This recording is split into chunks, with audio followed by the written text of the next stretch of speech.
Genesis 18. One hot summer afternoon, Abraham was sitting by the entrance to his tent near the sacred trees of Mamre when the Lord appeared to him. Abraham looked up and saw 3 men standing nearby. He quickly ran to meet them, bowed with his face to the ground, and said, "Please, come to my home where I can serve you. I'll have some water brought so you can wash your feet. Then you can rest under the tree.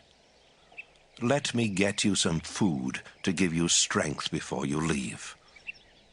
I would be honored to serve you." "Thank you very much," they answered. "We accept your offer." Abraham quickly went to his tent and said to Sarah, "Hurry, get a large sack of flour and make some bread." After saying this, he rushed off to his herd of cattle and picked out one of the best calves, which his servant quickly prepared. He then served his guests some yogurt and milk together with the meat. While they were eating, he stood near them under the trees, and they asked, "Where is your wife, Sarah?" "She's right there, in the tent." Abraham answered. One of the guests was the Lord, and he said, "I'll come back about this time next year, and when I do, Sarah will already have a son." Sarah was behind Abraham, listening at the entrance to the tent. Abraham and Sarah were very old, and Sarah was well past the age for having children. So she laughed and said to herself, "Now that I am worn out and my husband is old, will I really know such happiness?" The Lord asked Abraham, Why did Sarah laugh? Does she doubt that she can have a child in her old age? I am the Lord. There is nothing too difficult for me. I'll come back next year at the time I promised, and Sarah will already have a son.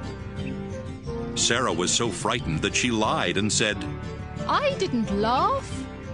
Yes, you did. He answered. When the 3 men got ready to leave, they looked down toward Sodom, and Abraham walked part of the way with them.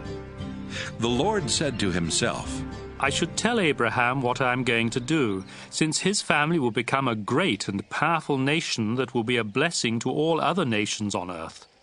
I have chosen him to teach his family to obey me forever and to do what is right and fair.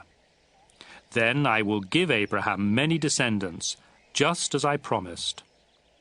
The Lord said, Abraham, I have heard that the people of Sodom and Gomorrah are doing all kinds of evil things.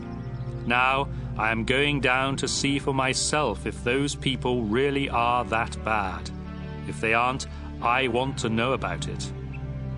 The men turned and started toward Sodom, but the Lord stayed with Abraham, who asked, "Lord, when you destroy the evil people, are you also going to destroy those who are good? Wouldn't you spare the city if there are only 50 good people in it? You surely wouldn't let them be killed when you destroy the evil ones. You are the judge of all the earth, and you do what is right." The Lord replied, If I find 50 good people in Sodom, I will save the city to keep them from being killed. Abraham answered, "I am nothing more than the dust of the earth. Please forgive me, Lord, for daring to speak to you like this. But suppose there are only 45 good people in Sodom. Would you still wipe out the whole city?" If I find 45 good people, the Lord replied, I won't destroy the city. Suppose there are just 40 good people. Abraham asked. Even for them, The Lord replied, I won't destroy the city. Abraham said, "Please don't be angry, Lord, if I ask you what you will do if there are only 30 good people in the city." If I find 30, the Lord replied. I still won't destroy it. Then Abraham said, "I don't have any right to ask you, Lord, but what would you do if you find only 20? Because of them, I won't destroy the city. was the Lord's answer. Finally, Abraham said, Please don't get angry, Lord, if I speak just once more. Suppose you find only 10 good people there. For the sake of 10 good people, The Lord told him, I still won't destroy the city.